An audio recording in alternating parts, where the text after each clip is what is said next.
আসসালামু আলাইকুম, কেমন আছো তোমরা? সবাই দ্রুত জয়েন করে ফেলো। তোমরা সাউন্ড ক্লিয়ারলি শুনতে পাচ্ছ কিনা জানাও। সাউন্ড কি শোনা যাচ্ছে? আমাকে একটু জানাও সাউন্ড কি ক্লিয়ারলি শুনতে পাচ্ছ কিনা। আচ্ছা, আজকে আমরা সমন্বয় নিয়ন্ত্রণের দ্বিতীয় ক্লাস নিয়ে আসছি তোমাদের সামনে। গতকাল আমরা প্রথম ক্লাস নিয়েছিলাম, তো আজকে আমরা তারই ধারাবাহিকতায় সমন্বয় নিয়ন্ত্রণের দ্বিতীয় ক্লাস নিয়ে এসেছি। আজকে আমরা মেইনলি সমন্বয় নিয়ন্ত্রণের যে চোখ অংশটা আছে, কান অংশটা আছে এবং যে আমাদের রাসায়নিক সমন্বয় তন্ত্র যে অংশটুকু আছে, এই অংশটুকু নিয়ে আলোচনা করব। ঠিক আছে? এই অংশটুকু কিন্তু সমন্বয় নিয়ন্ত্রণের সব থেকে কঠিন অংশ। এই অংশটুকু কিন্তু বেসিক ক্লিয়ার করে রাখা খুবই গুরুত্বপূর্ণ। তুমি যদি এই অংশটুকু ক্লিয়ারলি বুঝতে চাও তাহলে অবশ্যই তোমাকে বেসিক দিয়ে পড়তে হবে, এবং এই তোমার এই বেসিক অংশটাই আমরা আজকে ক্লিয়ার করে দিব। তো আসো দেখো আমরা অধ্যায়টা শুরু করি। তো সবার শুরুতে আমাদের যে বিষয়টা দেখতে হবে, সমন্বয় নিয়ন্ত্রণে দেখো মানুষের মোট সংবেদীয় অঙ্গ কয়টা থাকে? 5টা। কি কি আছে? চোখ, কান, নাক, জিহ্বা, ত্বক। ঠিক আছে, আমাদের এই 5টা সংবেদীয় অঙ্গ আছে। ঠিক আছে, তাহলে মানুষের সংবেদীয় অঙ্গ কয়টা? 5টা। চোখ, কান, নাক, জিহ্বা এবং ত্বক, এই 5টা হচ্ছে মানুষের সংবেদীয় অঙ্গ। এই সংবেদীয় অঙ্গগুলোর মধ্যে থেকে এখন আমরা শুধুমাত্র চোখ অংশ নিয়ে আলোচনা করব। আসো চোখ অংশটা একটু খেয়াল করো। চোখ অংশের মধ্যে খেয়াল করো, চোখের চোখের কত অংশ বাইরে উন্মোচিত থাকে? দেখো 1/6 অংশ চোখের বাইরে উন্মোচিত থাকে, 1/6 অংশ। বাকি 5/6 অংশ চোখের কোটরের ভিতরে অবস্থান করে। তাহলে এই কথাটা খুবই গুরুত্বপূর্ণ, কতটুকু অংশ বাইরে থাকে আর কতটুকু অংশ ভিতরে থাকে। তাহলে 1/6 অংশ বাইরে, 5/6 অংশ ভিতরে অবস্থান করে, খেয়াল রাখতে হবে। তাহলে পরীক্ষায় যদি কোশ্চেন আসে চোখের অধিকাংশ অংশ কোথায় থাকে, তাহলে অ্যান্সার হবে ভিতরে থাকে। ঠিক আছে? আচ্ছা, এরপরে আসো আমরা চোখের পার্ট গুলো একটু খেয়াল করি। চোখের পার্ট গুলো একটু খেয়াল করি। চোখের পার্ট গুলাতে দেখো, শুরুতে খেয়াল করো মানুষের চোখকে দেখো দুইটা অংশে ভাগ করা হয়েছে। মানুষের চোখকে দুইটা অংশে ভাগ করা হয়েছে, একটা হচ্ছে অক্ষিক গোলক আর একটা হচ্ছে আনুষঙ্গিক অংশ। আনুষঙ্গিক অংশ বলতে কি বোঝাচ্ছে? চোখের বাইরে আমরা যা যা দেখতে পাচ্ছি, তাহলে এইগুলো সবই হচ্ছে আনুষঙ্গিক অংশ। তাহলে দেখো এই চোখের বাইরে থেকে কি কি দেখা যাচ্ছে? চোখের বাইরে থেকে সবার শুরুতে চোখের বাইরে দেখা যায় অক্ষিক কোটর। তারপরে কি দেখা যায়? দেখো অক্ষিপেশী, নৃত্যপল্লব, অক্ষিপক্ষ, আইব্রো, কনজাংটিভা, অক্ষি গ্রন্থি। এখানে তোমার যেটা প্যাচ লাগতে পারে, সবাই ম্যাক্সিমাম স্টুডেন্ট ভুল করে কনজাংটিভা, এটা কিন্তু চোখের আনুষঙ্গিক অংশ। ম্যাক্সিমামই এইটাকে চোখের অক্ষিগোলকের অংশ বলে ফেলে। তাহলে চোখের আনুষঙ্গিক অংশ কোনটা? কনজাংটিভা। এটা কিন্তু খেয়াল রাখবা। বাকি যে পয়েন্ট গুলো আছে এগুলো খেয়াল রাখতে হবে। আনুষঙ্গিক অংশের ডিটেলস আমরা একটু পরে জানবো। আমরা এখন আসি অক্ষিগোলকের মধ্যে কি কি আছে। আসো, অক্ষিগোলকের মধ্যে সবার শুরুতে আমরা দেখতে হবে অক্ষিগোলকের 3টা স্তর আছে। তো অক্ষিগোলকের 3টা স্তর, আসো আমরা একটু ছবি দেখে পড়ে আসি।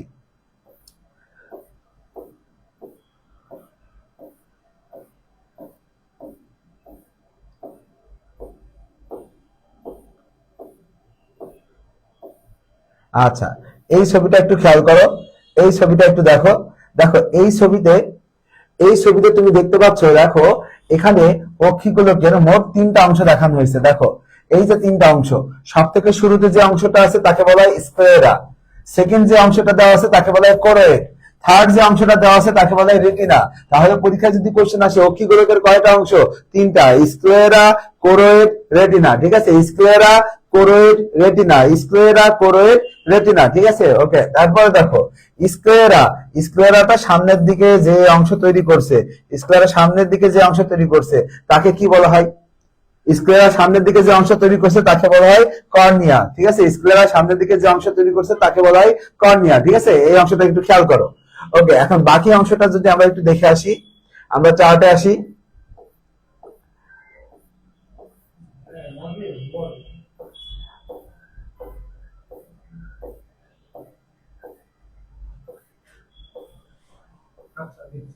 আচ্ছা, এখন দেখো স্ক্লেরার সামনের অংশ আমরা কি বলছিলাম, অলরেডি কিন্তু আমরা বলছি স্ক্লেরার সামনের অংশ কি, কর্নিয়া। ঠিক আছে, স্ক্লেরার সামনের অংশ কি, কর্নিয়া। পাইছো? স্ক্লেরা স্ক্লেরা কি গঠন করছে, কর্নিয়া। এরপরে আসি কোরোয়েড। কোরোয়েড অর্থাৎ সেকেন্ড যে লেয়ারটা ছিল, কোরোয়েড সামনের দিকে কি কি অংশ গঠন করে, ciliary body, suspensory ligament, iris আর পিউপিল। ঠিক আছে, আমরা একটু পরে ছবিতে দেখবো ciliary body, suspensory ligament, iris আর পিউপিল। ঠিক আছে, এই হচ্ছে কিসের অংশ, কোরোয়েড। তাহলে কোরোয়েড কোরোয়েড কি কি গঠন করে, ciliary body, suspensory ligament, iris আর পিউপিল। আর একটা আছে রেটিনা। রেটিনা কি কি রেটিনার মধ্যে কি কি থাকে, রড কোষ থাকে আর কোন কোষ থাকে। রেটিনার মধ্যে কি কি থাকে, রড কোষ আর কোন কোষ। ঠিক আছে, আচ্ছা আসো আমরা এখন ছবিতে ক্লিয়ার করি। আসো আবার ছবিতে আসো।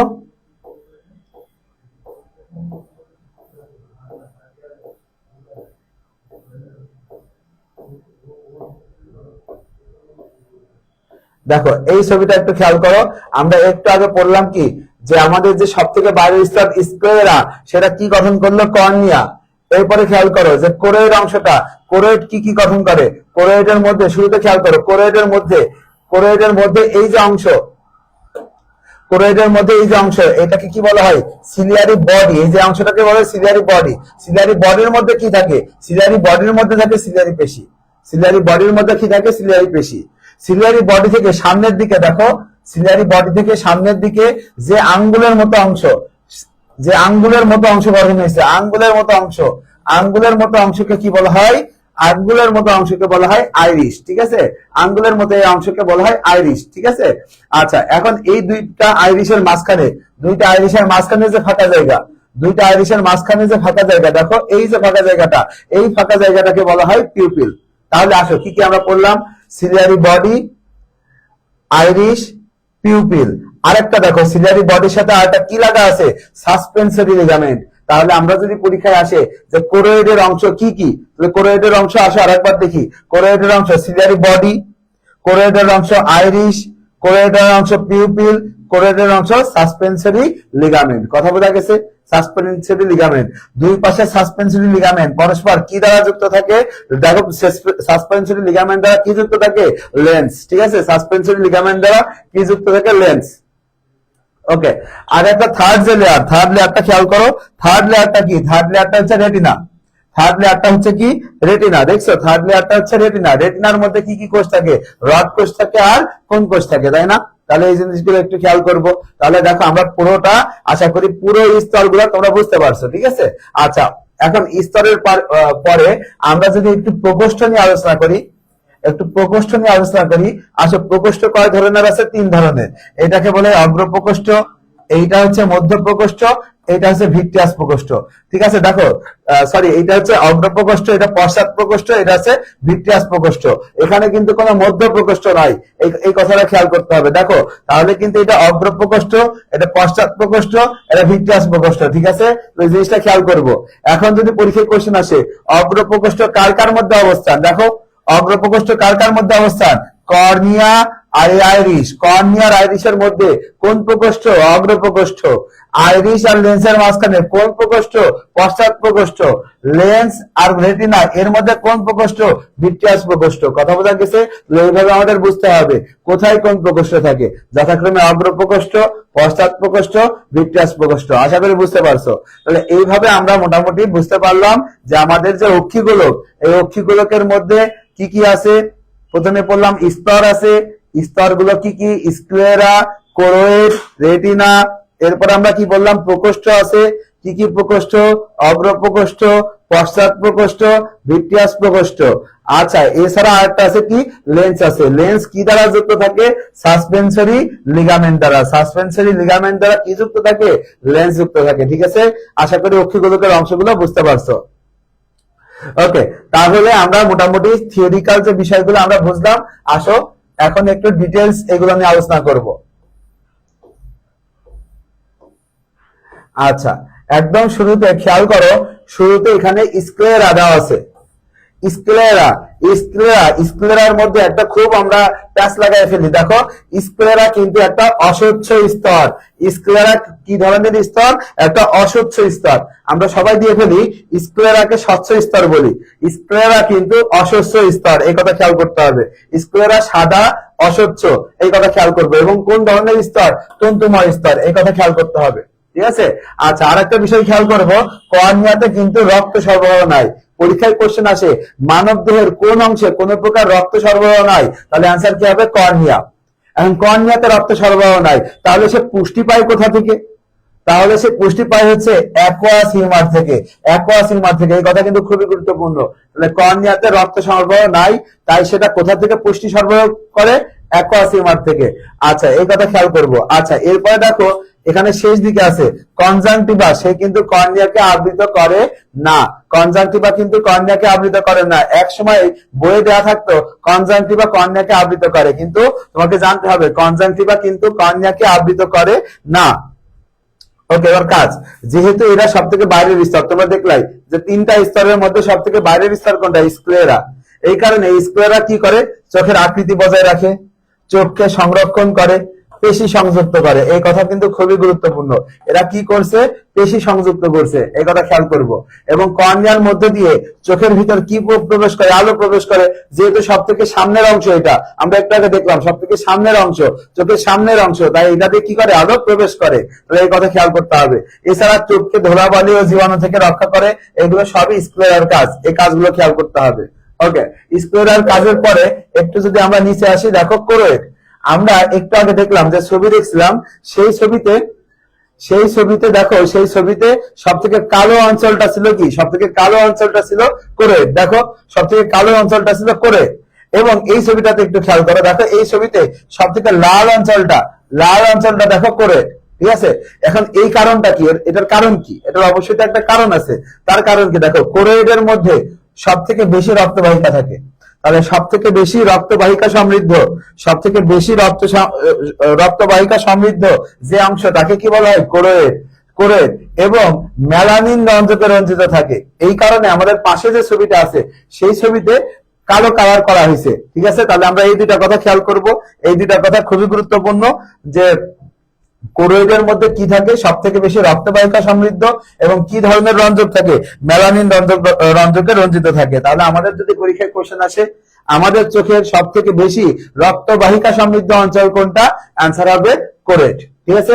ওকে, আচ্ছা, এরপরে আমরা চলে আসি, একটু নিচে আসি। দেখো কোরোয়েডের মধ্যে কি অংশ? আমরা একটু আগে বললাম কোরোয়েডের অংশ কি আসে, আরেকবার মনে করে নি। কোরোয়েডের মধ্যে ছিল সিলিয়ারি বডি। সিলিয়ারি বডির সাথে এইভাবে আঙ্গুলের মতো একটা অংশ ছিল, তাকে বলা হয়েছিল আইরিশ। দুই পাশের আইরিশের মাঝখানে যে ফাঁকা জায়গা ছিল, তাকে বলা হয়েছিল পিউপিল। আর সিলিয়ারি বডির সাথে সাসপেন্সরি লিগামেন্ট ছিল। দুই পাশে সাসপেন্সরি লিগামেন্ট কি যুক্ত করেছিল? লেন্সকে যুক্ত করেছিল। ঠিক আছে, এই অংশগুলো আমরা পড়ছি। এখন খেয়াল করো, এই যে আইরিশ, এখন খেয়াল করো আইরিশ। আইরিশে কয় ধরনের অনৈচ্ছিক পেশি থাকে? দুই ধরনের। এবং অনৈচ্ছিক পেশি, এই কথা খেয়াল করবো। তবে পরীক্ষায় দুইটা কোশ্চেনই আসতে পারে। আইরিশে কি ধরনের পেশি থাকে? অনৈচ্ছিক পেশি। কয় ধরনের? দুই ধরনের, খেয়াল রাখতে হবে। আচ্ছা, এরপরে খেয়াল করো, এই আইরিশে যেহেতু পেশি আছে, তাহলে এর কাজ কি? সংকোচন প্রসারণ করা। তাহলে আমরা কিন্তু এটা বুঝে মনে রাখতে হবে যে যার পেশি আছে সেই তো সংকোচন প্রসারণ করবে। ঠিক আছে, যার পেশি আছে সেই তো সংকোচন প্রসারণ করবে। তাহলে এটা একটু খেয়াল করবা, আইরিশই কি করে? সংকোচন প্রসারণ করে। কেন? কারণ এর মধ্যে অনৈচ্ছিক পেশি আছে। ওকে, এরপরে খেয়াল করো সিলিয়ারি বডি। সিলিয়ারি বডির মধ্যে মেইনলি কয়টা অংশতে গঠিত? অ্যান্সার হবে তিনটা। কি কি? সিলিয়ারি বলয়, সিলিয়ারি প্রবর্ধক, সিলিয়ারি পেশি। এই তিনটা অংশ নিয়ে কি গঠিত?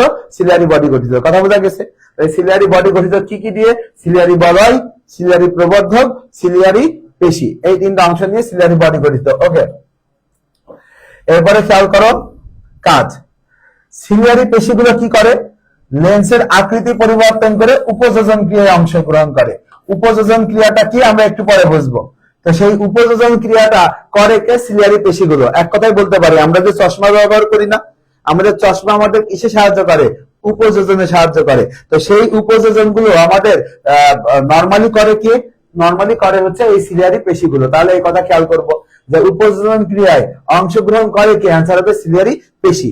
আর সিলিয়ারি পেশির পাশে দেখো লেখা আছে সিলিয়ারি বডি কি উৎপন্ন করে? Aqueous humour. একটু আগে আমরা কি পড়ে আসছি? অ্যাকোয়াস হিউমার পুষ্টি সরবরাহ করে কাকে? কর্নিয়াকে। কর্নিয়াকে পুষ্টি সরবরাহ করে অ্যাকোয়াস হিউমার, সেই অ্যাকোয়াস হিউমারটা উৎপন্ন করে কে? Ciliary body. কথা বোঝা গেছে? আশা করি বুঝতে পারছো। ওকে, ঠিক আছে, এবার আমরা আসি সাসপেনসরি লিগামেন্ট। একটু আগে আমরা পড়লাম সাসপেনসরি লিগামেন্ট দ্বারা পরস্পর দুই পাশে সাসপেনসরি লিগামেন্ট দ্বারা কোনটা যুক্ত থাকে? অ্যান্সার হবে লেন্স। দেখো সাসপেনসরি লিগামেন্টের দুইটার সাথে কি যুক্ত থাকে? দেখো লেন্স। লেন্সটি যথাস্থানে অবস্থান করে। ঠিক আছে, এই কথা জানলে চলবে। ওকে, এখন দেখো একটা মজার বিষয় হচ্ছে পরীক্ষায় যদি কোশ্চেন আসে যে কোথায় রক্ত সরবরাহ নাই, একটা তো উত্তর পাইলা তুমি হচ্ছে কর্নিয়া, আর একটা উত্তর হবে সাসপেনসরি লিগামেন্ট। ঠিক আছে, এই কথাটা একটু মার্ক করে লিখো। সাসপেনসরি লিগামেন্টের মধ্যে রক্ত সরবরাহ নাই, রক্ত সরবরাহ হয় না, রক্ত সরবরাহ নাই, রক্ত সরবরাহ নাই কোথায়? সাসপেনসরি লিগামেন্ট। তাহলে কর্নিয়া, সাসপেনসরি লিগামেন্ট, এই দুইটাতে রক্ত সরবরাহ নাই, খেয়াল রাখবো। এরপর আসে পিউপিল। পিউপিল আমরা সবাই দেখো আমাদের চোখে যখন লাইট পড়ে, চোখে লাইট পড়ে আমরা চোখটাকে কি ছোট ছোট করে ফেলি। আবার যখন অন্ধকারে আমরা ঠিক মতো না দেখি চোখে, তখন আমরা কি করি? চোখটাকে বড় করার চেষ্টা করি দেখার জন্য। এটাই খেয়াল করো। যদি স্তিমিত আলো অল্প আলো হয় তাহলে আমরা পিউপিল কি করি? তখন পিউপিল হয় বড়। আর উজ্জ্বল আলোতে পিউপিল কি হবে? উজ্জ্বল আলোতে পিউপিল হবে ছোট। এই কথা খেয়াল করব। তাহলে অনুজ্জ্বল আলোতে পিউপিল কি হবে আর উজ্জ্বল আলোতে পিউপিল কি হবে? এই দুটো কথা খেয়াল করব। উজ্জ্বল আলোতে পিউপিল হবে ছোট, স্তিমিত আলোতে পিউপিল হবে বড়। ঠিক আছে, এই দুটা কথা খেয়াল রাখতে হবে। ওকে, এখন এই পিউপিলের মেকানিজমটা কখন হয়? দেখো, অরীয় পেশি সংকুচিত হলে পিউপিল প্রসারিত হয়, আর বৃত্তাকার পেশি সংকোচনে পিউপিল কি হয়? সংকুচিত হয়। এই কথা খেয়াল করব। বৃত্তাকার পেশির সংকোচনে পিউপিল সংকুচিত হয়, অরীয় পেশি সংকুচিত হলে পিউপিল প্রসারিত হয়। এই কথা খেয়াল করবো। দেখো চোখটা খেয়াল করো, এটা মনে রাখবো কিভাবে, এটা তোমরা পরীক্ষায় ভুল করতে পারো। দেখো পিউপিল কি হয়েছে? এখানে ছোট না? দেখো ছোট হয়েছে। পিউপিল ছোট হয়েছে, আকৃতি কিসের মতো হয়েছে? গোলের মতো হয়েছে। পিউপিল ছোট হবে কখন? কোনটা সংকুচিত হলে? গোলটা সংকুচিত হলে, মানে কি বৃত্তাকার পেশি সংকুচিত হলে। কথা ক্লিয়ার? কিভাবে মনে রাখবা? এই দুটাতে যেন আর প্যাচ না লাগে। অরীয় পেশি সংকুচিত হলে পিউপিল প্রসারিত, বৃত্তাকার পেশি সংকুচিত হলে পিউপিল সংকুচিত হয়। ঠিক আছে, আশা করি বুঝতে পারছো। আসো এরপরে আমরা চলে আসি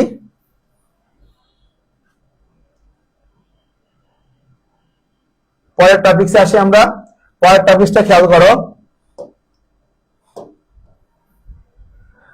পরের টপিকটা খেয়াল করে দেখো রেটিনা। পরের টপিকটা খেয়াল করে দেখো রেটিনা। রেটিনা হচ্ছে অক্ষিগোলকের প্রাচীরের সব থেকে ভিতরের স্তর। আমরা বললাম না তিনটা স্তর, স্ক্লেরা, কোরোয়েড, রেটিনা। সব থেকে ভিতরের স্তরের নাম কি? রেটিনা। সব থেকে ভিতরের স্তর কোনটা? রেটিনা। এবং এটি একমাত্র আলোক সংবেদী অংশ। এটা কয়টা উপস্তর দিয়ে গঠিত? দেখো 10টা। তাহলে রেটিনা কয়টা উপস্তরে গঠিত? 10টা। এই কথা খেয়াল করতে হবে। রেটিনার উপস্তর কয়টা? 10টা। এটা কিন্তু খুবই গুরুত্বপূর্ণ একটা কোশ্চেন। রেটিনার উপস্তর কয়টা? অ্যান্সার হবে 10টা। ওকে, এরপর খেয়াল করো রেটিনায় কয় ধরনের কোষ আছে? রেটিনায় কয় ধরনের কোষ আছে? রেটিনায় 2 ধরনের আলোক সংবেদী কোষ আছে। 2 ধরনের আলোক সংবেদী কোষ কি কি? একটা আছে রড কোষ আর একটা কোণ কোষ। রড কোষ আর একটা কোণ কোষ। এখন এগুলো একটু ডিটেইলস জানতে হবে। তো সবার আগে সবথেকে বেশি যে কোশ্চেন আসে, রড কোষ আর কোণ কোষ কোনটা স্তিমিত আলোর জন্য, কোনটা উজ্জ্বল আলোর জন্য? তো আমরা সংক্ষেপে এইভাবে পড়বো। আমরা মনে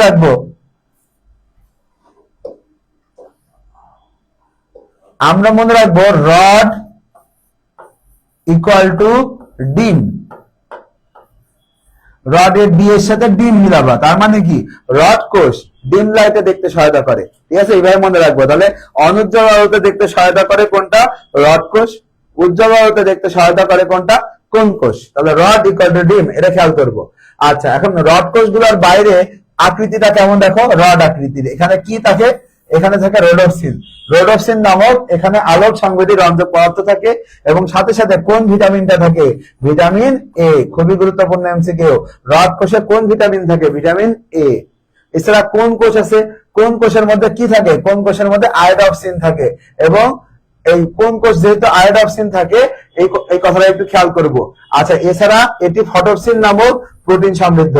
কোন কোষের মধ্যে 2টা জিনিস খেয়াল করব, আয়োডোপসিন আছে, ফটোপসিন আছে। আর রড কোষের মধ্যে কি আছে? রোডোপসিন আছে। ঠিক আছে, এই দুটা কথা খেয়াল করতে হবে।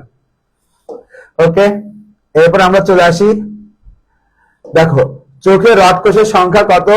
12 কোটি থেকে 12 কোটি 50 লক্ষ। খুবই গুরুত্বপূর্ণ একটা এমসিকিউ। চোখের রডকোষের সংখ্যা কত? 12 কোটি থেকে 12 কোটি 50 লক্ষ। আর কোন কোষের সংখ্যা কত? 60 থেকে 70 লক্ষ। তাহলে রডকোষের সংখ্যা কত আর কোন কোষের সংখ্যা কত খেয়াল করতে হবে। রডকোষের সংখ্যা কত? রডকোষের সংখ্যা 12 কোটি থেকে 12 কোটি 50 লক্ষ। কোন কোষের সংখ্যা কত? 60 থেকে 70 লক্ষ। ঠিক আছে, এই কথাগুলো খেয়াল করব। ওকে, আচ্ছা ঠিক আছে। ওকে, এরপর আমরা চলে আসি, দেখো একটু নিচে খেয়াল করি। এই পর্যন্ত পৃথিবীতে কয় ধরনের কোন কোষ আছে বলে মনে করা হয়? দেখো সব মিলায় 3 ধরনের কোন কোষ আছে বলে মনে করা হয়। ঠিক আছে, প্রথম ধরনের কোন কোষের রং লাল, দ্বিতীয় ধরন হচ্ছে সবুজ, আর তৃতীয় ধরন হচ্ছে নীল। ঠিক আছে, তাহলে এই কথা খেয়াল করবো। মোট কোন কোষ কয় প্রকার? 3 প্রকার, যথাক্রমে লাল, সবুজ, নীল। খেয়াল রাখতে হবে। ঠিক আছে, আচ্ছা এরপরে চলে আসো, একটু নিচে আসি। দেখো রডকোষ আর কোন কোষের মধ্যে পার্থক্য। এই পার্থক্য থেকে প্রতি বছরই প্রায় কোশ্চেন আসে। পার্থক্যটা খেয়াল করতে হবে। পার্থক্যের মধ্যে দেখো চোখে কোন কোষের সংখ্যা বেশি? দেখো অবশ্যই চোখে কোন কোষের সংখ্যা বেশি? কোন কোষ? কোন কোষের সংখ্যা 60 থেকে 70 লক্ষ? না, ভুল। কোন কোষের সংখ্যা বেশি না, কোন কোষের সংখ্যা কম। 12 কোটি থেকে 12 কোটি 50 লক্ষ, অর্থাৎ রড কোষের সংখ্যা বেশি। এ কথা খেয়াল করবো। তাহলে আমাদের চোখে বেশি কোনটা? রড কোষের সংখ্যা, অর্থাৎ কম অনুজ্জ্বল আলোতে দেখতে সহায়তাকারী কোষের সংখ্যাই বেশি। এই কথা খেয়াল করতে হবে। আচ্ছা, যেহেতু অনুজ্জ্বল আলোতে দেখতে সহায়তা করে, তাই কোন ধরনের প্রতিবিম্ব তৈরি করে? সাদা কালো প্রতিবিম্ব তৈরি করে। আর কোন কোষ কোন ধরনের প্রতিবিম্ব তৈরি করে? রঙিন প্রতিবিম্ব তৈরি করে। ঠিক আছে, এই দুটো কথা খেয়াল করব। তাহলে কোন কোষটা কি তৈরি করতেছে এটা আমাদের খেয়াল রাখতে হবে। আচ্ছা, এবার আমরা একটু চলে আসি নিচে। খেয়াল করো, দেখো রেটিনায় নিচে বর্ণিত অংশগুলো পাওয়া যায়। সবার শুরুতে কি লেখা আছে? Optic disc. এই অপটিক ডিস্ক জায়গাটা কোনটা এটা আমাদের চেনা লাগবে। অপটিক ডিস্কের আগে সংখ্যাটা খেয়াল করো। এখানে কোনো কি থাকে না? রড কোষ থাকে না এবং কোন কোষ থাকে না। এই কারণে এটা আলোক সংবেদী নাই। যেটা আলোক সংবেদী নয় তাই একে কি বলা হয়? অন্ধবিন্দু। ঠিক আছে, একে কি বলা হয়? অন্ধবিন্দু। তাহলে পরীক্ষায় যদি কোশ্চেন আসে অপটিক ডিস্ক এর আরেক নাম কি? অ্যান্সার হবে অন্ধবিন্দু। এখানে কি থাকে না? এখানে রড কোষ থাকে না, কোন কোষ থাকে না। আসো একটু ছবিটা খেয়াল করি।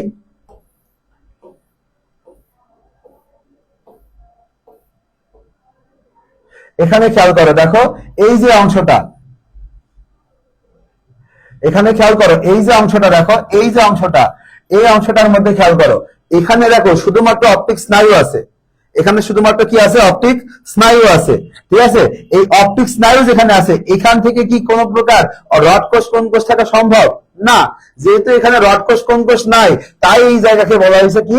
অন্ধবিন্দু। তাহলে এইটাই হইতেছে সেই অন্ধবিন্দু, এটাই হইতেছে সেই অপটিক ডিস্ক। আচ্ছা, আবার এখানে দেখো এই জায়গাতে এই জায়গাতে এই জায়গাতে প্রচুর পরিমাণে কোন কোষ পাওয়া যায়। তাই সব থেকে ভালো প্রতিবিম্ব তৈরি হয় এখানে। তাই এটার আরেকটা নাম ফোবিয়া সেন্ট্রালিস বা ম্যাকুলার লুটিয়া। ঠিক আছে, একটু পরে আমরা খেয়াল করব। এখানে সব থেকে বেশি ভালো প্রতিবিম্ব তৈরি হয়, এটা খেয়াল করবে। এখন ধরো পরীক্ষায় কোশ্চেন আসলো অপটিক ডিস্ক, তারপরে ফোবিয়া সেন্ট্রালিস, এইগুলা কার অংশ? তাহলে আনসার হবে রেটিনার অংশ। দেখো সব থেকে ভিতরের স্তরে গঠন হয়েছে। ঠিক আছে, এগুলো কিন্তু স্ক্লেরা বা কোরোয়েডের স্তর না, এই কথা খেয়াল করব। ওকে, আচ্ছা পরে আমরা একটু চলে আসি।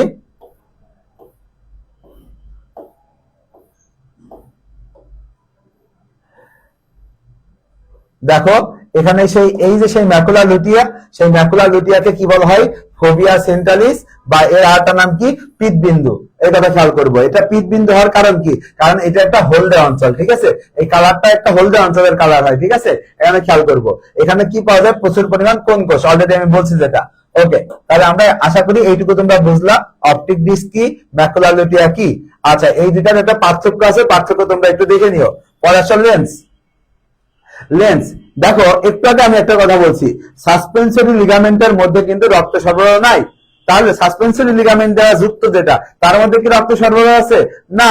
তাহলে অবশ্যই বুঝতে হবে লেন্সের মধ্যেও কিন্তু রক্ত সরবরাহ নাই। দেখো লেন্সের মধ্যেও রক্ত সরবরাহ নাই। তাহলে আমার পরীক্ষায় যদি কোশ্চেন আসে কার কার মধ্যে রক্ত সরবরাহ নাই, তিনটা জিনিস, কর্নিয়া, সাসপেন্সরি লিগামেন্ট আর হচ্ছে লেন্স, এই তিনটার মধ্যে রক্ত সরবরাহ নাই, খেয়াল রাখতে হবে। ওকে, এখন খেয়াল করো আচ্ছা এখানে খেয়াল করো, লেন্সের মধ্যে খেয়াল করো, লেন্সের যে সাসপেনশনারি লিগামেন্ট যুক্ত হয়, এই লেন্সটা কেমন, লেন্সটা কিন্তু স্বচ্ছ। এখানে খেয়াল করো, আমাদের যে স্কোয়ারা সেটা কিন্তু অস্বচ্ছ, কিন্তু এই লেন্স এটা কিন্তু স্বচ্ছ, স্থিতিস্থাপক, দ্বি উত্তল চাকতির মতো। এই অংশকে কি বলা হয়েছে? লেন্স বলা হয়েছে। ঠিক আছে, এই কথা খেয়াল করতে হবে। আচ্ছা এরপরে খেয়াল করো, লেন্স সিলীয় পেশির সংকোচন প্রসারণে লেন্সও সংকুচিত প্রসারিত হয়। একটু আগে আমরা পড়ছিলাম যে আইরিশের সংকোচন প্রসারণের মাধ্যমে কিন্তু পিউপিল তোমার যে সংকোচন প্রসারণ করতেছিল, ঠিক একইভাবে এখানে দেখো সিলীয় পেশির সংকোচন প্রসারণেও কিন্তু কি হচ্ছিল? লেন্স সংকুচিত হচ্ছিল, লেন্স সংকুচিত এবং প্রসারিত হচ্ছিল। তাহলে ওই পাশে করতেছিল কে? আইরিশ পেশি, আর এখানে কে করতেছে? সিলীয় পেশি। ঠিক আছে, এই কথা খেয়াল করতে হবে। ওকে, এরপরে খেয়াল করো অক্ষিগোলকের গহ্বর বা প্রকোষ্ঠ। দেখো আমি অলরেডি তোমাদের 3টা গহ্বর বা প্রকোষ্ঠের ছবিটা দেখিয়েছি। আবারও আমরা আসো চিন্তা করি, অগ্র প্রকোষ্ঠ এটা কার কার মাঝখানে অবস্থিত? কর্নিয়া আর আইরিশ। একদম ছবিটা আমি দেখাইছিলাম, কর্নিয়া আর আইরিশের মাঝখানে অগ্র প্রকোষ্ঠ, আইরিশ আর লেন্সের মাঝখানে হচ্ছে পশ্চাৎ প্রকোষ্ঠ, লেন্স আর রেটিনার মধ্যে ভিট্রিয়াস প্রকোষ্ঠ। এখানে আমাদের খেয়াল করতে হবে অগ্র প্রকোষ্ঠ আর পশ্চাৎ প্রকোষ্ঠ দুইটা থেকেই কি আসে? Aqueous humour. দুইটা থেকেই কি আসে? Aqueous humour. দুইটার মধ্যে অ্যাকুয়াস হিউমার থাকে। এখন তোমাদের একটা কোশ্চেন, যে বলো তো অ্যাকুয়াস হিউমার কে উৎপন্ন করে? অ্যাকুয়াস হিউমার কে উৎপন্ন করে বলতে পারবা? হ্যাঁ, আমি এই তো একটু আগে পড়াইছি কি অ্যাকুয়াস হিউমার উৎপন্ন করে সিলিয়ারি বডি। ঠিক আছে, সিলিয়ারি বডি অ্যাকুয়াস হিউমার উৎপন্ন করে। ওকে, এরপর আসো অ্যাকুয়াস হিউমারের কাজ। অ্যাকুয়াস হিউমারের মধ্যে খেয়াল করবে, অ্যাকুয়াস হিউমার কি করে? আলোর প্রতিসরণে সাহায্য করে। অ্যাকুয়াস হিউমার আলোর প্রতিসরণে সাহায্য করে, চোখের সম্মুখ অংশের আকৃতি ঠিক করে, লেন্স ও কর্নিয়ার পুষ্টি যোগায়। আমরা শুরুতেই বলছি কর্নিয়ার মধ্যে রক্ত সরবরাহ নাই, কর্নিয়াতে পুষ্টি সরবরাহ করে অ্যাকুয়াস হিউমার, সেই অংশটা এখানে দেওয়া আছে। ওকে, আচ্ছা এরপর আসে ভিট্রিয়াস হিউমার। ভিট্রিয়াস হিউমার এটা ডিমের সাদা অংশের মতো ঘন কিন্তু স্বচ্ছ। ভিট্রিয়াস হিউমারও কিন্তু স্বচ্ছ। 99% পানি, 1% কোলাজেন ও হায়ালুরোনিক অ্যাসিড দিয়ে কিন্তু ভিট্রিয়াস হিউমার গঠিত। ভিট্রিয়াস হিউমারের যে গঠন এটা কিন্তু পরীক্ষায় আসে, যে ভিট্রিয়াস হিউমার কি দ্বারা গঠিত খেয়াল করব। ভিট্রিয়াস হিউমার রেটিনার দিকে আলোর প্রতিসরণে সাহায্য করে। তাহলে কিন্তু একটা কথা আমার খুব গুরুত্বপূর্ণ, অ্যাকুয়াস হিউমার বলুক ভিট্রিয়াস হিউমার বলুক, দুইটাই আলোর কিসে সাহায্য করে? দুইটাই আলোর প্রতিসরণে সাহায্য করে। এই কথা খেয়াল করব। ঠিক আছে, এই কথাগুলো খেয়াল করব। এরপর চলে আসি চোখের আনুষঙ্গিক অংশ। ঠিক আছে, তাহলে আমরা চোখের অক্ষিগোলকের যে অংশ ছিল সেই অংশগুলো পড়ে ফেললাম। এখন আমরা আনুষঙ্গিক অংশগুলো পড়বো। আনুষঙ্গিক অংশের মধ্যে খেয়াল করো অক্ষিকোটর। আমরা তো জানি অক্ষিকোটরের একটা ফাঁপা গর্ত বিশেষ, অক্ষিকোটরের মধ্যে অক্ষিগোলক সুরক্ষিত থাকে। এখন আমার কোশ্চেন হচ্ছে, শুরুতে আমি কিন্তু পড়াইছিলাম যে আমাদের চোখের কত অংশ বাইরে উন্মোচিত থাকে? 1/6 অংশ। কত অংশ ভিতরে থাকে? 5/6 অংশ। ঠিক আছে, এই দুটা কথা খেয়াল করতে হবে, কত অংশ বাইরে থাকে আর কত অংশ ভিতরে থাকে। আচ্ছা এরপরে খেয়াল করো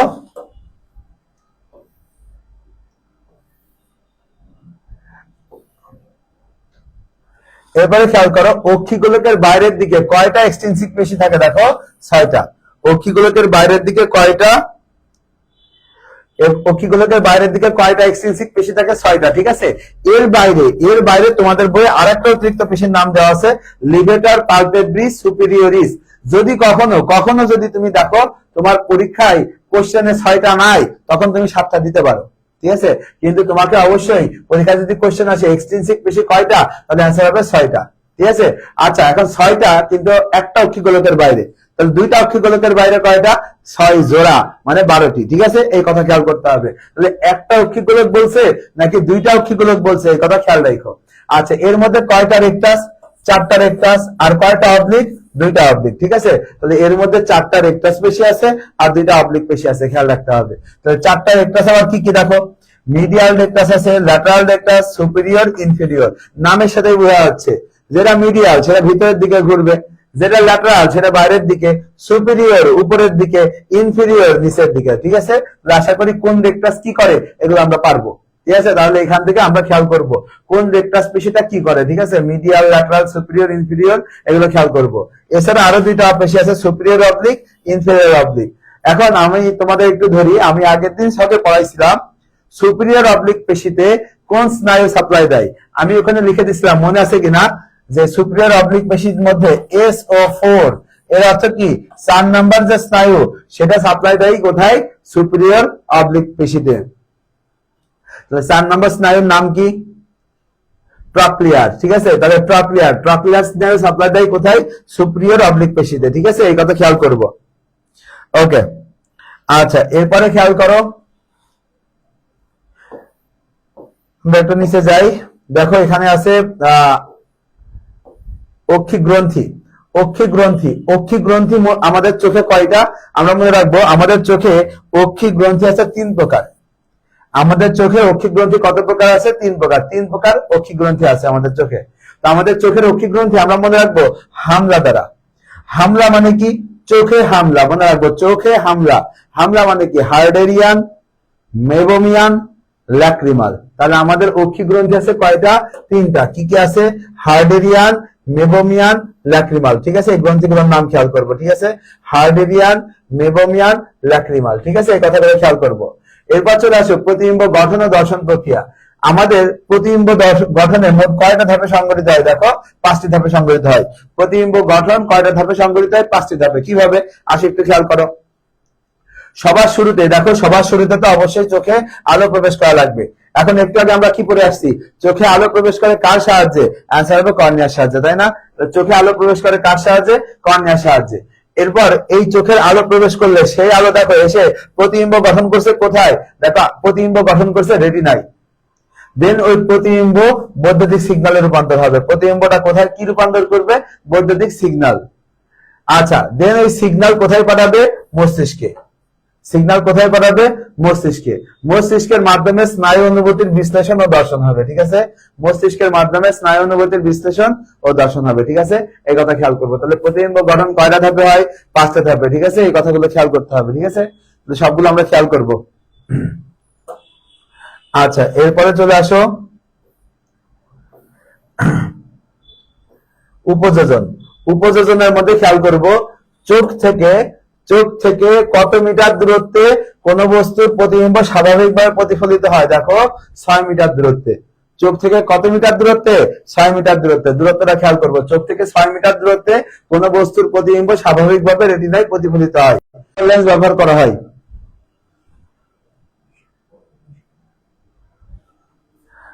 আচ্ছা ঠিক আছে, দেখো তাহলে হাইপারমেট্রোপিয়া সমস্যা সমাধানের জন্য উত্তল লেন্স ব্যবহার করা হয়। ঠিক আছে, দেখবো উত্তল লেন্স ব্যবহার করা হয়। আচ্ছা, আর যদি আমরা বলি যে যদি দূরের বস্তু দেখতে সমস্যা হয় তখন কোন লেন্স ব্যবহার করা হয়? মায়োপিয়া। সরি, সেই সমস্যার নাম কি? মায়োপিয়া। আর মায়োপিয়ার জন্য কোন লেন্স ব্যবহার করা হয়? অবতল লেন্স। ঠিক আছে, তাহলে আমরা এই দুইটা জিনিস আবার ক্লিয়ার করি। যদি যদি দূরের বস্তু দেখতে অসুবিধা হয় তখন তাকে বলা হয় মায়োপিয়া। মায়োপিয়ার জন্য দেখবা মাইনাস যে চশমা, মাইনাস পাওয়ারের চশমা ব্যবহার করা হয়। এই চশমা ব্যবহার করা হয় এখানে কোন লেন্স? অবতল লেন্স। আর কাছের জিনিস যদি দেখতে অসুবিধা হয় তখন সেটাকে বলা হয় হাইপারমেট্রোপিয়া। হাইপারমেট্রোপিয়াতে কোন লেন্স ব্যবহার করা হয়? উত্তল লেন্স। ঠিক আছে, এই কথা খেয়াল করতে হবে। ওকে, আচ্ছা এরপরে খেয়াল করো আমাদের চোখ আমাদের মাথার সামনে কত সেন্টিমিটার দূরত্বে অবস্থিত? 6.3 সেন্টিমিটার দূরে অবস্থিত। এই কথা খেয়াল করবো। আমাদের চোখ আমাদের মাথার সামনে 6.3 সেন্টিমিটার দূরত্বে অবস্থিত। ঠিক আছে, এই কথা খেয়াল করব। আচ্ছা এরপর চলে আসো পাশে একবারে আমরা চোখের এখানে আসি। দেখো এখানে টোটাল সামারি, চোখ থেকে তুমি যা যা পড়লা টোটাল অংশটা একটা সামারি করছে। এই সামারির মধ্যে কিছু অতিরিক্ত লাইন আছে যেগুলো ভিতরে ছিল না, বা এগুলোতে তোমার প্যাচ লাগতে পারে। তো এই অতিরিক্ত লাইনগুলো একটু খেয়াল করো। দেখো এই অতিরিক্ত লাইনগুলো কি? পরীক্ষায় কোশ্চেন আসতে পারে আলোক রশ্মিকে রেটিনার উপর কেন্দ্রীভূত করে কে? তাহলে অ্যান্সার হবে লেন্স। এই লাইনটা কিন্তু ভিতরে ডাইরেক্টলি লেখা ছিল না। তাহলে আলোক রশ্মিকে রেটিনার উপর কেন্দ্রীভূত করে কে? লেন্স। এই কথা খেয়াল করব। তারপরে খেয়াল করো প্রতিসারক মাধ্যম হিসেবে কাজ করে কে? কর্নিয়া। প্রতিসারক মাধ্যম হিসেবে কাজ করে কে? কর্নিয়া। অক্ষিগোলকের বিস্তৃত আলোকের প্রতিফলন রোধ করে কে? কোরোয়েড। আলোকের প্রতিফলন রোধ করে কে? কোরোয়েড। তাহলে এই কথাগুলো তোমাদের খেয়াল রাখতে হবে। ঠিক আছে, তাহলে এই কথাগুলো একটু খেয়াল রাখবো।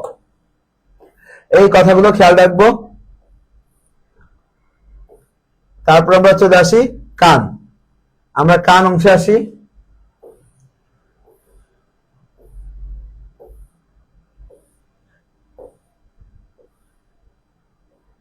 দেখো কানের মধ্যে খেয়াল করো, মানুষের কান কয়টি অংশ নিয়ে গঠিত? দেখো তিনটি। মানুষের কান তিনটি প্রধান অংশ নিয়ে গঠিত। দেখো তিনটি প্রধান অংশ বিভক্ত। কি কি আছে? বহিকর্ণ, মধ্যকর্ণ, অন্তকর্ণ, এই তিনটা অংশ নিয়ে গঠিত। এখন বহিকর্ণের মধ্যে কি কি অংশ আছে? দেখো পিনা আছে, কর্ণকুহর আছে, কর্ণপটহ। দেখো আমাদের যে বাইরে থেকে কানের যে অংশটা দেখা যাচ্ছে, এই অংশটাকে বলা হয় পিনা।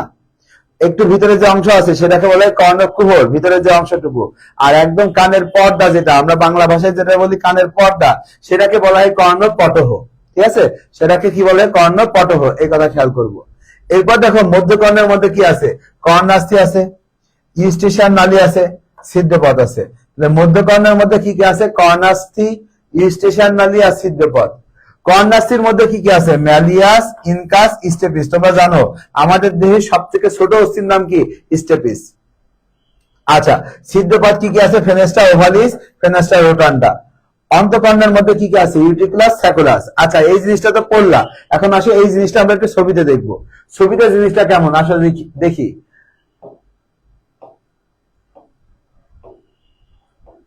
দেখো এই ছবিটা খেয়াল করো। দেখো এই ছবিটা আসো আমরা প্রত্যেকটার বর্ণনা আরেকবার পড়ি। বহিকর্ণের মধ্যে কি আছে? বহিকর্ণের শুরুতে আছে পিনা, তারপরে এই যে গোলাকার এই অংশটা আছে কর্ণকুহর, এই যে অংশটা এটা হচ্ছে টিম্পেনিক পর্দা বা কর্ণপটহ। এবার মধ্যকর্ণের মধ্যে দেখো তিনটা অস্থি থাকে। কি কি? Malleus, incus, stapes. তাহলে মধ্যকর্ণের অস্থি কয়টা? তিনটা।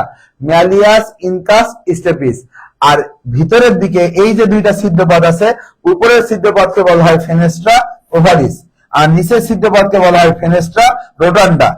তাহলে এই জিনিসটা পরীক্ষায় কোশ্চেন আসতে পারে, উপরের ছিদ্রপথকে কি বলে আর নিচের ছিদ্রপথকে কি বলে। তাহলে আনসার হবে উপরের ছিদ্রপথকে বলা হয় ফেনেস্ট্রা ওভালিস, নিচের ছিদ্রপথকে বলা হয় ফেনেস্ট্রা রোটান্ডা। ঠিক আছে, এই দুটো কথা খেয়াল করতে হবে। তাহলে আমার মধ্যকর্ণের অংশটা একটু বেশ জটিল, একটু ভালো করে খেয়াল করো। কি কি আছে?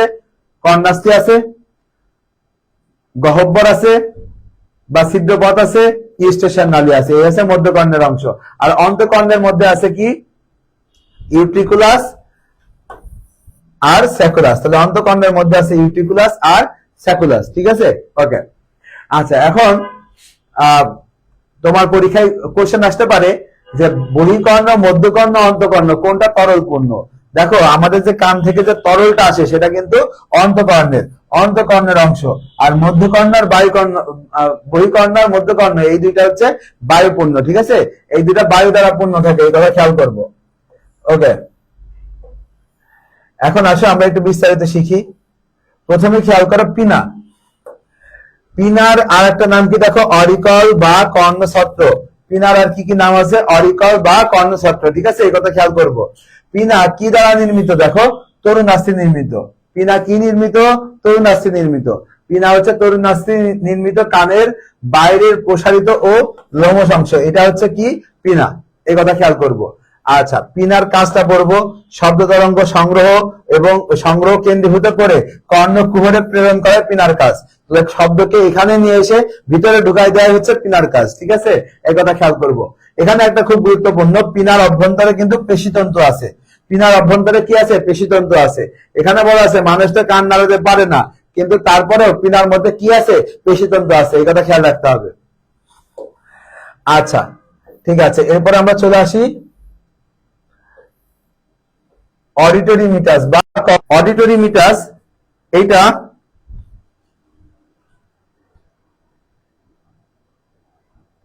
আচ্ছা, এখানে খেয়াল করো। তাহলে যদি পরীক্ষায় কোশ্চেন আসে অডিটরি মিটাস, এটা কতটুকু অংশ অস্থি আর কতটুকু অংশ তরুণাস্থি দ্বারা গঠিত? তাহলে 1/3 হচ্ছে তরুণাস্থি আর 2/3 অস্থি। অস্থির মধ্যে এটা কোন বোনস? অ্যান্সার হবে টেম্পোরাল বোনস। ঠিক আছে, এখানে কোন বোনস? তাহলে টেম্পোরাল বোনস দিয়ে গঠিত। এই কথা খেয়াল করব। আর কানের মধ্যে কি থাকে? একটা সিরুমেন নামক বাদামি বর্ণের মোম জাতীয় পদার্থ ক্ষরণ হয়। এই টিম্পেনিক পর্দা এই অংশে আসো। টিম্পেনিক পর্দা অংশটা খেয়াল করো। এটা টিম্পেনিক পর্দাটা বাইরের দিক কেমন? দেখো অবতল, আর ভিতরের দিক কেমন? উত্তল। এই কথা খেয়াল করবো। টিম্পেনিক পর্দার ক্ষেত্রে বাইরের দিক অবতল আর ভিতরের দিক উত্তল। এখন এই টিম্পেনিক পর্দা একটু ছবিটা দেখো। এই যে খেয়াল করো, এখানে খেয়াল করো, এই যে টিম্পেনিক পর্দা এটা কোন অস্থির সাথে যুক্ত আছে? দেখো ম্যালিয়াস অস্থির সাথে। টিম্পেনিক পর্দাটা কোন অস্থির সাথে যুক্ত আছে? ম্যালিয়াস অস্থির সাথে, ঠিক আছে, এই কথাটা খেয়াল করবা। তাহলে এইটা মধ্যকর্ণের কোন অস্থির সাথে যুক্ত থাকে? ম্যালিয়াস অস্থির সাথে যুক্ত থাকে, এই কথা খেয়াল করতে হবে। তাহলে ম্যালিয়াস অস্থির সাথে যুক্ত কোনটা? অ্যান্সার হবে টিম্প্যানিক পর্দা, খেয়াল রাখবো। ওকে, আচ্ছা, এই টিম্প্যানিক পর্দার কাজ কি? টিম্প্যানিক পর্দা দেখো মধ্যকর্ণ আর বহিঃকর্ণের মাঝখানে আছে, তাহলে এই দুটাকে পৃথক রাখে। তারপর টিম্প্যানিক পর্দাটা কম্পন সৃষ্টি করে, এই কম্পনেই শব্দ তরঙ্গে কেঁপে ওঠে এবং শব্দ তরঙ্গকে পরবর্তীতে পরিবহন করাই হচ্ছে কার কাজ? টিম্প্যানিক পর্দার কাজ, ঠিক আছে, এই কথা খেয়াল করব। ওকে, এরপর চলে আসো, আমরা একটু নিচের অংশে আসি। দেখো মধ্যকর্ণ, মধ্যকর্ণ আমি কিন্তু শুরুতেই বলে দিয়েছি, অন্তকর্ণ বাদে বাকি যে দুইটা অংশ আছে মধ্যকর্ণ আর বহিঃকর্ণ দুইটাই হচ্ছে বায়ুপূর্ণ, আর অন্তকর্ণ হচ্ছে কি পূর্ণ? তরল পূর্ণ, ঠিক আছে। তাহলে এখানে খেয়াল করো, মধ্যকর্ণ লেখা আছে একটি অসম আকৃতির বায়ুপূর্ণ প্রকোষ্ঠ, এবং এটা কোথায় অবস্থান করে? করটির টিম্প্যানিক বুলা নামক একটা অংশ আছে তার মধ্যে অবস্থান করে, খুবই গুরুত্বপূর্ণ একটা জায়গা। তাহলে মধ্যকর্ণটা কোথায় অবস্থান করে? টিম্প্যানিক বুলার মধ্যে অবস্থান করে, কথাটা খেয়াল করব, ঠিক আছে। আচ্ছা, এখন এই মধ্যকর্ণের মধ্যে একটা আছে ইউস্টেশিয়ান নালী। এই ইউস্টেশিয়ান নালীর কাজ কি? ইউস্টেশিয়ান নালীর কাজ হচ্ছে উভয় পাশের বায়ুর চাপ সমান রাখা। ইউস্টেশিয়ান নালীর কাজ হচ্ছে উভয় পাশের বায়ুর চাপ সমান রাখা, ঠিক আছে। আমাদের কানের উভয় পাশে বায়ুর চাপ সমান রাখে কে? ইউস্টেশিয়ান নালী। এই কারণে কি হয়? কর্ণপথ ফেটে যাওয়া থেকে রক্ষা পায়। কানের পর্দা ফেটে যাওয়া থেকে রক্ষা পায় কার কারণে? ইউস্টেশিয়ান নালীর কারণে, ঠিক আছে, এই কথা খেয়াল করব। এবার কর্ণাস্থি, ম্যালিয়াস, ইনকাস, স্টিপিস তিনটাই আছে, এখানে কার আকৃতি কেমন এটা পড়তে হবে। তো ম্যালিয়াসের আকৃতি হচ্ছে হাতুড়ির মতো। ম্যালিয়াসের আকৃতি কিসের মতো? হাতুড়ির মতো, ঠিক আছে। আচ্ছা, ম্যালিয়াসের আকৃতি হাতুড়ির মতো। ইনকাসের আকৃতি নেহায়ের মতো। এখানে ইনকাসের রস্যের সাথে নেহাই এটা মিলাই পড়বা। ইনকাসের আকৃতি কিসের মতো? নেহায়ের মতো। আর স্টেপিস সবথেকে ছোট, স্টেপিস সবথেকে ছোট, এটা দেখতে কিসের মতো? ঘোড়ার জিনের পাদানির মতো। এখন অনেকের মনে কনফিউশন, ঘোড়ার জিনের পাদানি এবার জিনিসটা কি? অনেকে বুঝে না। ঘোড়ার জিনের পাদানি বলতে, জিন মানে হচ্ছে বাহক, ঘোড়ায় পিঠে যে উঠে সেই জিন, সেই বাহক যখন উঠে, উঠার জন্য যেখানে পা দেয়, পা দিয়ে একটা তোমার দেখছো তো একটা, আচ্ছা আমি যদি একটা ছবি আঁকি, এইরকম একটা অংশের মধ্যে যদি পা দিয়ে তারপরেই তো উঠে ঘোড়ার পিঠে, এই যে যার উপর পা দিয়ে উঠে এটাই হচ্ছে ঘোড়ার জিনের পাদানি, ঠিক আছে। আর ইংলিশ নামটা খেয়াল করবা, স্টিরাপ শেপ। এই ইংলিশ নাম যদি পরীক্ষা আসে, তোমরা কেউই কিন্তু ইংলিশ নাম জানো না ঘোড়ার জিনের পাদানির, কারণ কি? তোমরা ইংলিশ নামটা খেয়াল করো না। ইংলিশ নাম পরীক্ষা আসলে কিন্তু ভুল করবা, ইংলিশ নামটা খেয়াল রাখবা, ঠিক আছে। ওকে, আচ্ছা, এবার চলে আসা একটু নিচে ছিদ্রপথ। আমরা জানি যে আমাদের যে কর্ণ, কর্ণের মধ্যে ছিদ্রপথ থাকে কয়টা? দুইটা। কর্ণের মধ্যে ছিদ্রপথ থাকে কয়টা? দুইটা। একটা হচ্ছে ফেনেস্ট্রা ওভালিস আর একটা হচ্ছে ফেনেস্ট্রা রোটান্ডা। তাহলে আমাদের মানুষের কানের মধ্যে ছিদ্রপথ থাকে কয়টা? দুইটা, ফেনেস্ট্রা ওভালিস, ফেনেস্ট্রা রোটান্ডা। উপরের ছিদ্রপথ কোনটা? ওভালিস। নিচের ছিদ্রপথ কোনটা? রোটান্ডা। এইটা কথা খেয়াল করবো, ফেনেস্ট্রা ওভালিস, ফেনেস্ট্রা রোটান্ডা, খেয়াল রাখতে হবে। আচ্ছা, এরপর চলে আসো অন্তকর্ণ।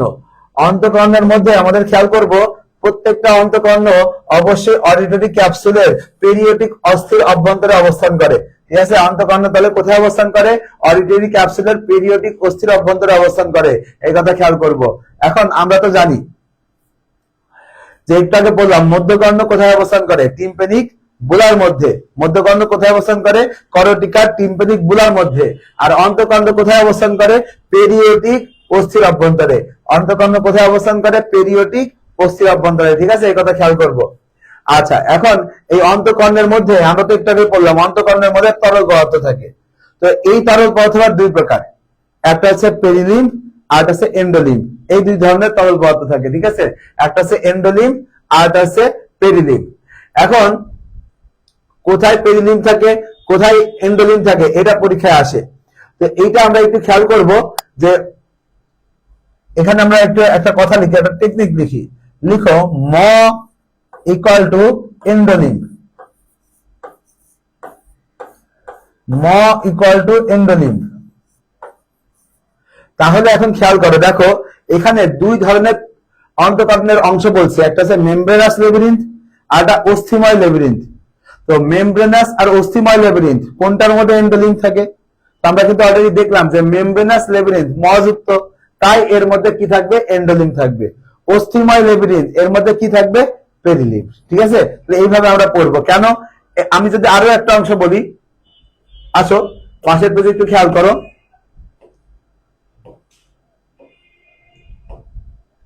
দেখো পাশের পেজে যদি একটু খেয়াল করো, দেখো scalar vestibuli, scalar media, scalar টিম্পানি, এই তিনটার মধ্যে কোনটা এন্ডোলিম দ্বারা গঠিত?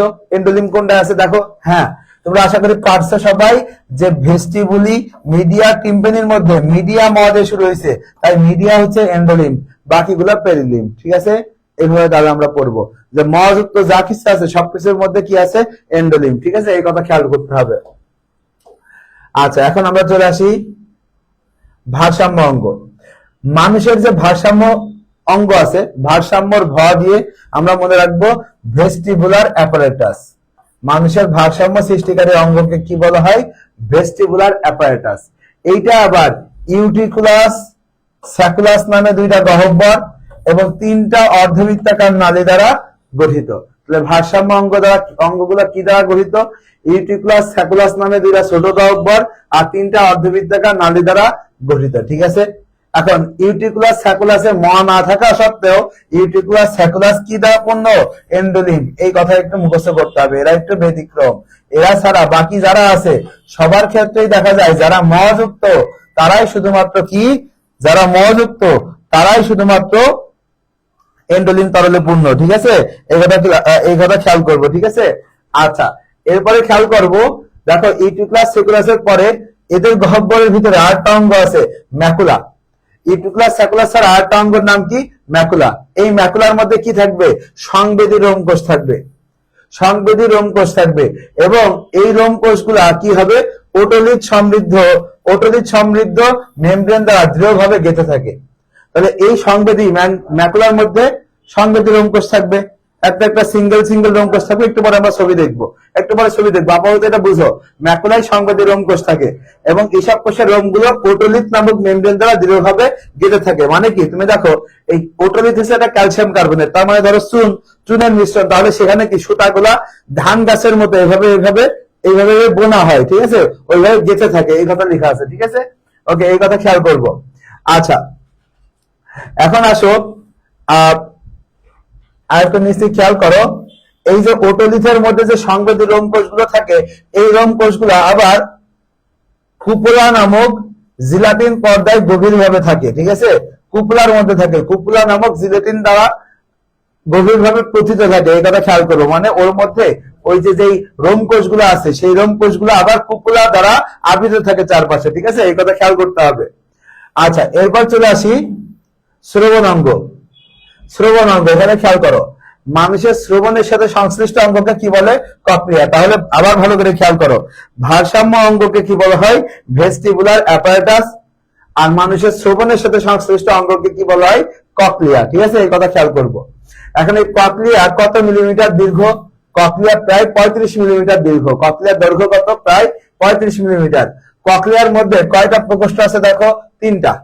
কি কি আমি অলরেডি পড়াই দিয়েছি, মিডিয়া থাকে এন্ডোলিম্ফে, তাহলে বাকি দুইটা ভেস্টিবুলি আর টিম্পানি, এরা কি দ্বারা পরিপূর্ণ থাকে দেখো, পেরিলিম। ঠিক আছে, এইগুলোর মধ্যে কি থাকে দেখো, পেরিলিম। পাইছো, তাহলে ভেস্টিবুলি দ্বারা কি, ভেস্টিবুলির মধ্যে কি থাকে, ভেস্টিবুলির মধ্যে পেরিলিম থাকে, টিম্পানি থাকে পেরিলিম, আর মিডিয়া থাকে এন্ডোলিম। ঠিক আছে, আচ্ছা এবার খেয়াল করো, দেখো এখানে ছবিতে খেয়াল করো, এই যে ভেস্টিবুলির নিচে যে হলুদ কালারের অংশ, এই হলুদ কালারের অংশকে কি বলা হয়েছে, রেসনার্সের ঝিল্লি। দেখছো হলুদ কালারের অংশের নিচে কি লেখা আছে, রেসনার্সের ঝিল্লি। আর এই যে নিচে আরেকটু নিচে এই অংশে দেওয়া আছে কি দেখো, বেজিলার ঝিল্লি। আচ্ছা, এখন তাহলে খেয়াল করো, স্ক্লেরা মিডিয়া মাঝখানে রেখে উপরে কি আছে, রেসনার্সের ঝিল্লি, নিচে কি আছে, বেজিলার ঝিল্লি। এটাই দেখো এখানে বলছে, স্কেলা মিডিয়া এর উপরে কি থাকে, রেসনার্সের ঝিল্লি, আর নিচে কি থাকে, বেজিলার ঝিল্লি। ঠিক আছে, এই কথা খেয়াল করতে হবে। আর বেজিলার ঝিল্লি যেটা আছে, বেজিলার ঝিল্লির উপরে যে অংশগুলো আছে, এই অংশগুলা রূপান্তরিত হয়ে অর্গান অফ কর্টি গঠন করছে। ওই অংশগুলা কি গঠন করছে, অর্গান অফ কর্টি। ঠিক আছে, এই কথা খেয়াল করবো, অর্গান অফ কর্টি গঠন করে কে, এটা খেয়াল রাখতে হবে। ওকে, আশা করি এই অংশগুলো পারছো। আমরা পেজ চেঞ্জ করি, এখানে আমরা একটু খেয়াল করি, আমাদের যে কানের যে শ্রবণের গতিপথ সেটা খেয়াল করো। দেখো এখান থেকে দেখো, এখানে খেয়াল করো, সবার শুরুতে শব্দ তরঙ্গ আসে, এসে আমাদের কানের যে বাইরের অংশ পিনা, সেই পিনায় বাধা পায়, দেন সেখান থেকে আস্তে আস্তে কর্ণকুহরে প্রবেশ করে, তারপর সেটা কানের পর্দায় কাঁপন সৃষ্টি করে, কানের পর্দায় কাঁপুনি সৃষ্টি করে, টিম্পানিক যে পর্দা সেটা কাঁপুনি সৃষ্টি করে। সেই টিম্পানিক পর্দার কাঁপুনি পরবর্তীতে অস্থির মাধ্যমে বাহিত হয়। এখন দেখো এতক্ষণ কিন্তু বাতাসের মাধ্যমে বাহিত হচ্ছিল, এখন কিন্তু অস্থিতে বাহিত হচ্ছে, তার মানে কিন্তু ওখানে গতিটা বেশি। ঠিক আছে, তো ম্যালিয়াস ইনকাস স্টেপিসের মাধ্যমে পরস্পর বাহিত হয়ে, আমরা একটু আগে পড়ছি উপরের সিদ্ধপথকে কি বলে, ফেনেস্ট্রা ওভালিস, নিচের সিদ্ধপথকে কি বলে, ফেনেস্ট্রা রোটান্ডা। তাহলে যেটি স্টেপিসের সাথে কোন কোন গহ্বরটা যুক্ত থাকে, স্টেপিসের সাথে যুক্ত থাকে ফেনেস্ট্রা ওভালিস। 100% ইম্পর্টেন্ট একটা এমসিকিউ, না বুঝলে পারবা না। স্টেপিসের সাথে কোন গহ্বর যুক্ত থাকে, ফেনেস্ট্রা ওভালিস। ফেনেস্ট্রা ওভালিস দিয়ে শব্দ চলে আসে অন্তঃকর্ণে, কক্লিয়া।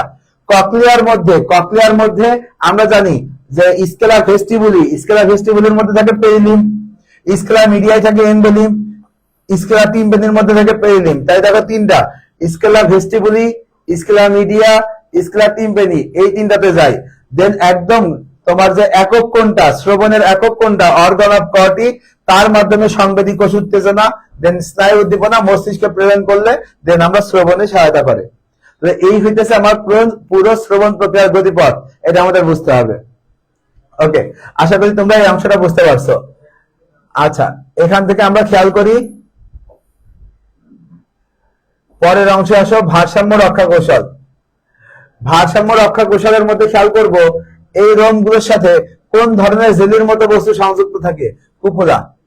এর সাথে কি নামক জেলির মতো বস্তু সংযুক্ত থাকে, কুপুলা। কুপুলা নামক জেলির মতো বস্তু সংযুক্ত থাকে, এই কথা খেয়াল করব, কুপুলা। আচ্ছা, এখন খেয়াল করো, এখানে আমার পুরো ভারসাম্য অঙ্গটা বা ভারসাম্যের অনুভূতিটা আমাদের বুঝাইতে হবে। দেখো এই জিনিসটা না বুঝলে তোমরা পারবা না। দেখো এখানে খেয়াল করো, দেখো এখানে আমার আমার যে ভেস্টিবুলার স্নায়ু সেটা দেখো নিচে আছে, দেখছো ভেস্টিবুলার স্নায়ু দেখো নিচে আছে।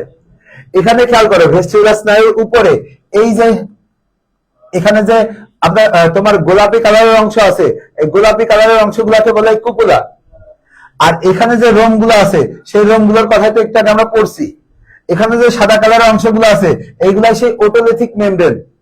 এখানে সে কি আছে, ওটোলিথিক মেমব্রেন। আমরা একটু আগে বললাম না, রোমগুলা ওটোলিথিক মেমব্রেনের মধ্যে এইভাবে দৃঢ়ভাবে গেঁথে থাকে। আমি একটু আগে বুঝাইলাম তোমাদের যে যেমন ধান গাছ যেমন গেঁথে রাখা হয়, ওটোলিথিক মেমব্রেনের মধ্যে ওই রোমগুলা গেঁথে থাকে।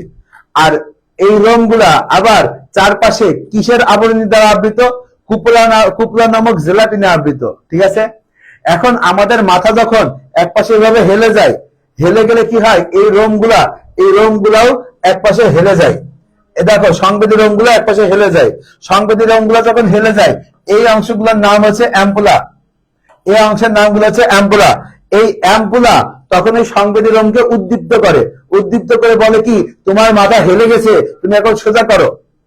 এই উদ্দীপ্ত করার ফলে এই উদ্দীপনা পরে ভেস্টিবুলার স্নায়ু বা অডিটরি স্নায়ু, পরবর্তীতে সেই উদ্দীপনা কোথায় নিয়ে আসে, মস্তিষ্কতে নিয়ে আসে। মস্তিষ্ক তখন সিগন্যাল পায় এবং তখন মাথা সোজা করে। এই হইতেছে আমাদের ভারসাম্য রক্ষাকারী কৌশল। ঠিক আছে, ভারসাম্য রক্ষাকারী কৌশলটা কে দিছে, ভারসাম্য রক্ষাকারী কৌশলটা মেইনলি ভেস্টিবুলার অ্যাপারেটাস। ভেস্টিবুলার অ্যাপারেটাসের মধ্যে অনেকগুলো সংবেদী রোমকোষ থাকে এবং বিস্তারিত বিষয় তো তোমাদের বোঝানো হলো, আশা করি বুঝতে পারছো। আচ্ছা, এখন আমরা আসো কানের বিস্তারিত অংশগুলো নিয়ে। খেয়াল করো কানের বিস্তারিত অংশ, খেয়াল করো কানের মধ্যে কানের বিভিন্ন অংশ আছে, বিভিন্ন অবস্থান আছে, এই অংশগুলো খেয়াল করব। এখানে অনেকগুলা অংশের কাজ ব্যাখ্যা করা হয়েছে, সেই কাজগুলো খেয়াল করব। এখানে খেয়াল করো, পরীক্ষায় এখান থেকে কোশ্চেন আসবে কি, যে কানের পিনার কাজ কি, অডিটরি মিটাসের কাজ কি, টিম্পানিক পর্দার কাজ কি, কর্নাসির কাজ কি, কক্লিয়ার কাজ কি, এগুলো সব খেয়াল করতে হবে। ঠিক আছে, এগুলো সব কাজ খেয়াল করব। আচ্ছা, এরপরে চলে আসো রাসায়নিক সমন্বয়ে আসো। রাসায়নিক সমন্বয়ের মধ্যে খেয়াল করো গ্রন্থিকে কয় ভাগে ভাগ করছে, দেখো দুই ভাগে ভাগ করছে। একটা হচ্ছে বহিঃক্ষরা গ্রন্থি, একটা বহিঃক্ষরা গ্রন্থি আর একটা আছে অন্তঃক্ষরা গ্রন্থি। গ্রন্থি দুই প্রকার। এখন এখান থেকে পরীক্ষায় কোশ্চেন আসে কোনটা থেকে হরমোন ক্ষরণ হয়, অ্যান্সার হবে অন্তঃক্ষরা গ্রন্থি। ঠিক আছে, অন্তঃক্ষরা গ্রন্থি আমরা এভাবে মনে রাখবো, অতে অন্তঃক্ষরা, অতে অনাল, অতে অন্তঃক্ষরা, অতে অনাল, আর অহ, এভাবে একটা জিনিস মনে রাখে। অহ মানে কি? অন্তঃক্ষরা হরমোন। অন্তঃক্ষরা থেকে কি ক্ষরণ হয়? তাহলে হরমোন।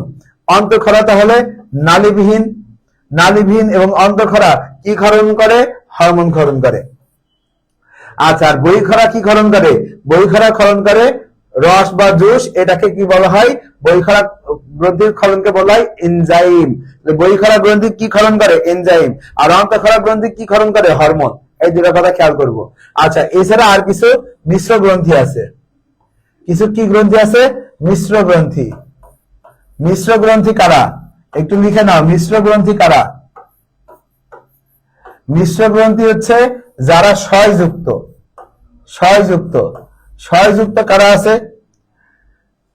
ক্ষয়যুক্ত হচ্ছে অগ্নাশয়, শুক্রাশয়, ডিম্বাশয়। এই ক্ষয়যুক্ত যারা আছে সবই হচ্ছে মিশ্র গ্রন্থি। তবে ক্ষয়যুক্ত যা কিছু আছে সবই হচ্ছে মিশ্র গ্রন্থি, এই কথা খেয়াল করবো। অগ্নাশয়, শুক্রাশয়, ডিম্বাশয়, ঠিক আছে, এগুলো সবই মিশ্র গ্রন্থি। সাথে আরেকটা আছে যকৃৎ। যকৃৎকে মিশ্র গ্রন্থি বলা হয়। তাহলে আমরা এই কথাগুলো খেয়াল রাখবো। মিশ্র গ্রন্থি কি কি আছে? ক্ষয়যুক্ত, অগ্নাশয়, শুক্রাশয়, ডিম্বাশয়, আর একটা আছে যকৃৎ। ঠিক আছে, খেয়াল রাখবো এগুলা।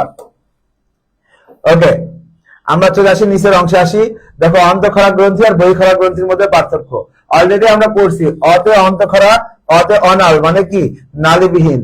বতে বহিঃক্ষরা, বতে নালীযুক্ত গ্রন্থি। এগুলো খেয়াল করবো, বহিঃক্ষরা গ্রন্থি।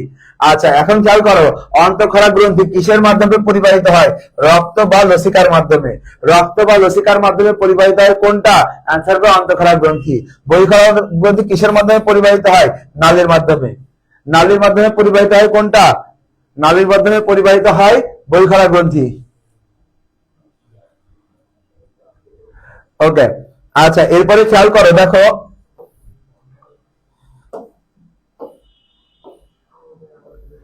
অন্তঃক্ষরা বা অনাল গ্রন্থি। এখানে আমাদের খেয়াল করতে হবে যে সর্বপ্রথম সিক্রেটিন, সিক্রেটিন হরমোন শনাক্ত করেন কোন বিজ্ঞানী? দেখো, 1902 সালে ব্রিটিশ শারীরতত্ত্ববিদ উইলিয়াম বেইলিস আর আর্নেস্ট স্টার্লিং, এই দুইজন বিজ্ঞানী কি করেন? সর্বপ্রথম সিক্রেটিন হরমোন শনাক্ত করেন। সিক্রেটিন হরমোন শনাক্ত করেন কে? উইলিয়াম বেইলিস আর আর্নেস্ট স্টার্লিং। ঠিক আছে, এই কথা খেয়াল করব। পরে দেখো হরমোনের বৈশিষ্ট্য। হরমোন দেহের কি হিসেবে কাজ করে? রাসায়নিক দূত বা কেমিক্যাল মেসেঞ্জার। এই কথা পরীক্ষা আসবে। কেমিক্যাল মেসেঞ্জার হিসেবে কাজ করবে কে? হরমোন। ঠিক আছে, এই কথা খেয়াল করব। হরমোনের মধ্যে আমাদের আরো যে অনেকগুলো বৈশিষ্ট্য আছে, সবগুলো বৈশিষ্ট্য আমরা পড়বো। পরে আসে কাজের উপর ভিত্তি করে হরমোনকে কয় ভাগে ভাগ করা হয়ে গেছে। দেখো, কাজের উপর ভিত্তি করে হরমোনের শুরুতে বলা হয়েছে ট্রপিক হরমোন।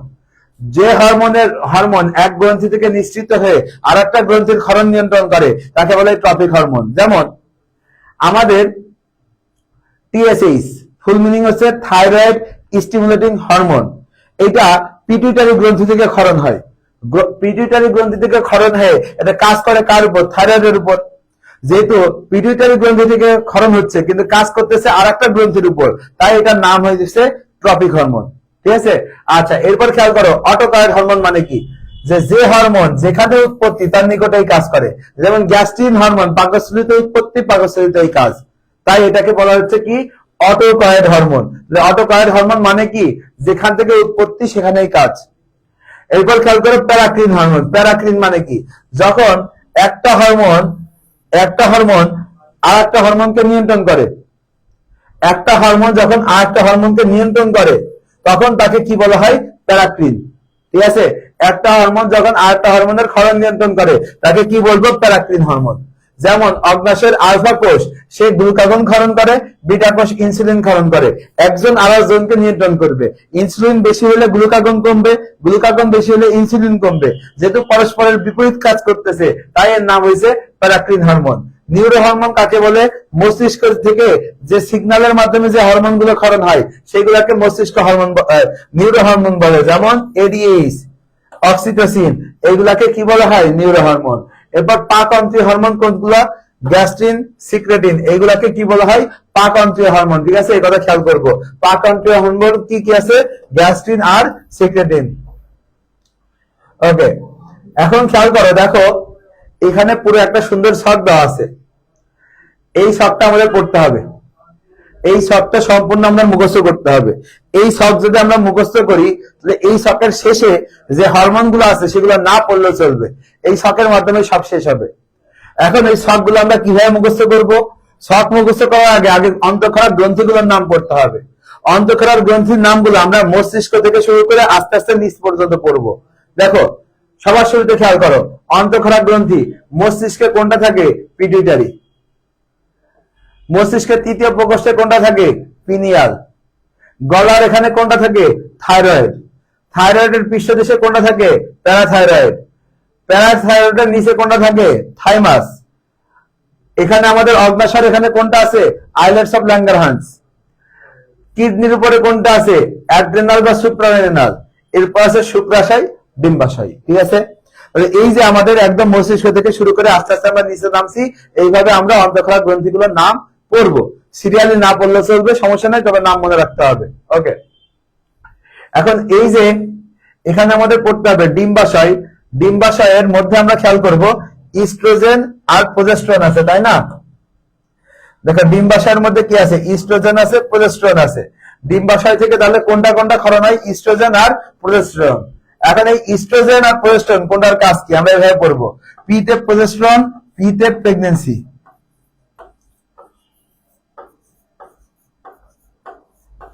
তাহলে প্রোজেস্টেরন হরমোন কখন কাজ করে? গর্ভাবস্থায়।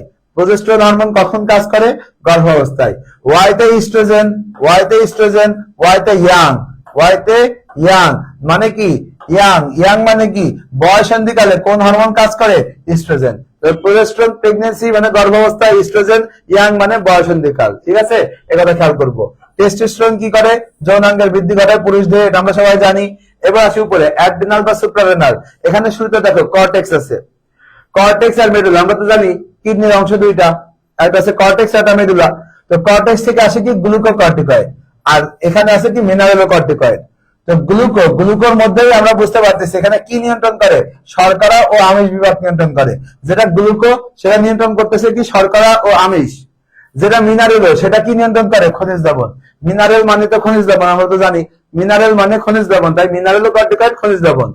অ্যাড্রেনালিন, দেখো আমরা যে কোনো গেম খেললে দেখবা সেই গেমের মধ্যে কোন একটা যদি লাইফ থাকে বা সাপোর্ট থাকে, সেটা দেখবা নাম লেখা থাকে অ্যাড্রেনালিন। কারণ কি? অ্যাড্রেনালিন আমাদের কাজ করার ক্ষমতা বাড়ায় দেয়। অ্যাড্রেনালিন কি করে? কাজ করার ক্ষমতা বাড়ায় দেয়। অ্যাড্রেনালিন কি করে? হৃদগতি বৃদ্ধি করে, দেহের উষ্ণতা নিয়ন্ত্রণ করে, বিপাকের হার নিয়ন্ত্রণ করে। এই কারণে অ্যাড্রেনালিনের সাহায্যে কি হয়? কাজ করার ক্ষমতা বেড়ে যায়। নর অ্যাড্রেনালিন খুবই গুরুত্বপূর্ণ। নর অ্যাড্রেনালিন কি করে? রক্তচাপ নিয়ন্ত্রণ করে। নর অ্যাড্রেনালিন রক্তচাপ নিয়ন্ত্রণ করে, খুবই গুরুত্বপূর্ণ। ডোপামিন কি করে? নিউরোট্রান্সমিটার, আমরা আগেই পড়ছি। ডোপামিন কি হিসেবে কাজ করে? নিউরোট্রান্সমিটার। আশা করি। অ্যাড্রেনালিন কি করে? হৃদগতি বৃদ্ধি করে, বিপাকীয় কাজ নিয়ন্ত্রণ করে। নর অ্যাড্রেনালিন কি করে? রক্তচাপ নিয়ন্ত্রণ করে। ডোপামিন কি করে? নিউরোট্রান্সমিটার হিসেবে কাজ করে। খেয়াল রাখবো। ওকে, আচ্ছা এবার চলে আসো islets of Langerhans. Islets of Langerhans এর মধ্যে ইনসুলিন, গ্লুকাগন, সেমাটোস্ট্যাটিন, পিপি প্যানক্রিয়াটিক পলিপেপটাইড দেওয়া আছে। ইনসুলিন কি করে? আমরা জানি ইনসুলিন রক্তে শর্করার পরিমাণ কমায় দেয়। এই কারণে ইনসুলিনের মধ্যে আমরা লিখবো গ্লাইকোজেনেসিস। ইনসুলিন করে কি? গ্লাইকোজেনেসিস। শর্করার পরিমাণ কমায় সে কি করে? গ্লাইকোজেনেসিস। গ্লাইকোজেনেসিস কে করে? ইনসুলিন। ঠিক আছে, আর গ্লুকাগন কি করে? গ্লুকাগন শর্করার পরিমাণ বাড়ায়, তাই সে কি করে? Glycogenolysis. Glycogenolysis, glycogenolysis.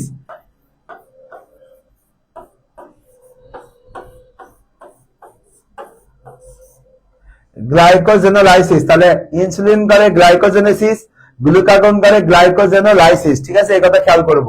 Somatostatin অগ্ন্যাশয়ের hormone নিঃসরণ নিয়ন্ত্রণ করে, প্যানক্রিয়াটিক পলিপেপটাইড ক্ষুধা হ্রাস করে। এই কথা খেয়াল করব। ঠিক আছে, আশা করি বুঝতে পারছো। তাহলে এগুলো এভাবে পড়ে নিবা।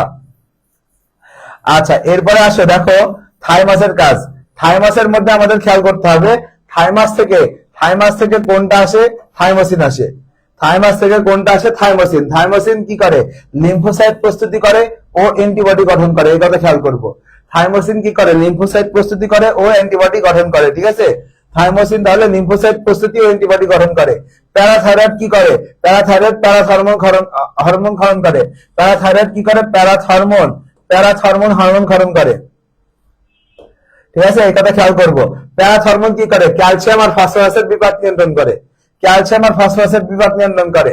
এখানে প্যারাথরমোনের মধ্যে লিখো ক্যালসিয়ামের মাত্রা কমায়। ঠিক আছে, ক্যালসিয়ামের মাত্রা কি করে? কমায়। আর উপরে দেখো থাইরয়েডের ক্যালসিটোনিনের মধ্যে মার্ক করো, ক্যালসিয়ামের মাত্রা কি করে? বাড়ায় দেয়। রক্তে ক্যালসিয়ামের মাত্রা বৃদ্ধি করে কে? ক্যালসিটোনিন। ক্যালসিয়ামের মাত্রা বৃদ্ধি করে কে? ক্যালসিটোনিন। প্যারাথরমোন কি করে? ক্যালসিয়ামের মাত্রা হ্রাস করে। ঠিক আছে, আচ্ছা থাইরয়েডের মধ্যে আরো পড়ি আমরা। দেখো থাইরয়েডের মধ্যে আর কি কি হরমোন আছে? T3 আছে, T4 আছে, আর ক্যালসিটোনিন আছে। T3 কি করে? T3 প্রোটিন সংশ্লেষণ করে। T4 কি করে? বিপাকীয় প্রক্রিয়া নিয়ন্ত্রণ করে। ক্যালসিটোনিন কি করে? ক্যালসিয়ামের মাত্রা নিয়ন্ত্রণ করে। এই তিনটা কথা খেয়াল করতে হবে। ঠিক আছে, আচ্ছা এরপর দেখো পিনিয়াল।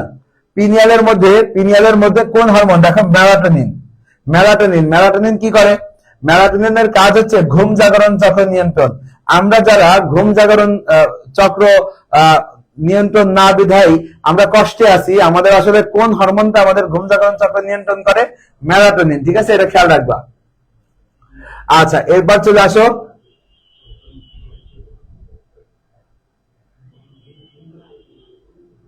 এরপরে খেয়াল করো, দেখো পিটুইটারির মধ্যে খেয়াল করো, এখানে পিটুইটারির অগ্রভাগ আছে, পশ্চাৎ ভাগ আছে। দেখো পিটুইটারির অগ্রভাগ আছে আর পশ্চাৎ ভাগ আছে। এখানে আমাদের খেয়াল করতে হবে অগ্রভাগ থেকে কোন হরমোন আসে আর পশ্চাৎ ভাগ থেকে কোন হরমোন আসে। অগ্রভাগের মধ্যে আমরা খেয়াল করব অগ্রভাগ থেকে যে হরমোন গুলো আসে এগুলো একটু খেয়াল করতে হবে।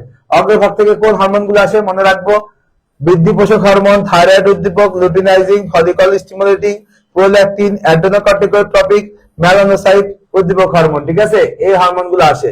এখন এই যে হরমোন গুলো আসে এগুলোর কাজ যদি আমি পড়তে চাই, এগুলোর কাজ কিন্তু খুব সহজ। দেখো নামের সাথে মিল আছে। যার নাম বৃদ্ধি পোষক হরমোন সে কি করবে? কোমল টিস্যুর বৃদ্ধি করবে। যার নাম বৃদ্ধি পোষক হরমোন সে কি করবে? কোমল টিস্যুর বৃদ্ধি করবে। যার নাম থাইরয়েড উদ্দীপক হরমোন সে থাইরয়েড গ্রন্থির বৃদ্ধি করবে। লুটিনাইজিং হরমোন কি করবে? ডিম্বপাত ও দুগ্ধক্ষরণ নিয়ন্ত্রণ করবে। ফলিকল উদ্দীপক হরমোন কি করবে? ফলিকলের পূর্ণতা দান করবে। প্রোল্যাকটিন হরমোন কি করবে? স্তন গ্রন্থির বৃদ্ধি করবে। অ্যাডেনোকর্টিকোট্রপিক হরমোন কি করবে? কর্টেক্স অঞ্চলের বৃদ্ধি করবে। এই কথাগুলো খেয়াল করো। মেলানোসাইট উদ্দীপক হরমোন কি করবে? ত্বক ও চুলের বর্ণ নিয়ন্ত্রণ করবে। ঠিক আছে, ত্বক ও চুলের কি নিয়ন্ত্রণ করে? বর্ণ নিয়ন্ত্রণ করে। এই কথাগুলো খেয়াল করবো। ঠিক আছে, পশ্চাৎ ভাগ থেকে কি কি হরমোন আসে? দেখো দুইটা, এডিএইচ আর অক্সিটোসিন। ঠিক আছে, এডিএইচ এর কাজ কি? পানির পুনঃশোষণ করা। খুবই গুরুত্বপূর্ণ একটা এমসিকিউ। পানির পুনঃশোষণ করে কে? অ্যান্সার হবে এডিএইচ। ঠিক আছে, অক্সিটোসিনকে বলা হয় লাভ হরমোন। অক্সিটোসিনকে কি বলা হয়? লাভ হরমোন। ঠিক আছে, অক্সিটোসিনকে বলা হয় লাভ হরমোন। এছাড়া অক্সিটোসিন কি করে?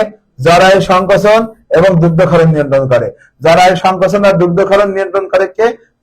অক্সিটোসিন। ঠিক আছে, আচ্ছা তো আশা করি তোমরা এই শর্টটা যদি তোমরা বুঝে তোমরা মনে রাখতে পারো তাহলে এই শর্ট থেকে কোনো এমসিকিউ তোমাদের সমস্যা হবে না। এবং এই শর্টের পরে যে ব্যাখ্যাগুলো আছে সেই ব্যাখ্যাগুলোতে এই কথাগুলোই আবার রিপিট করা আছে। ঠিক আছে, তো তাহলে আমরা আজকের এই ক্লাসের মাধ্যমে কি কি শিখলাম? চোখ, কান এবং অন্তঃক্ষরাতন্ত্রের বিভিন্ন ব্যবহার। ঠিক আছে, আশা করি তোমরা আমাদের প্রথম ক্লাস সমন্বয় নিয়ন্ত্রণের প্রথম ক্লাস এবং সমন্বয় নিয়ন্ত্রণের দ্বিতীয় ক্লাস যদি মনোযোগ সহকারে করো এই অধ্যায়ের বেসিক সহ তোমাদের ক্লিয়ার হবে। ঠিক আছে, তো সবাই ভালো থেকো, সুস্থ থাকো, দেখা হবে আবার। ঠিক আছে, আল্লাহ হাফেজ।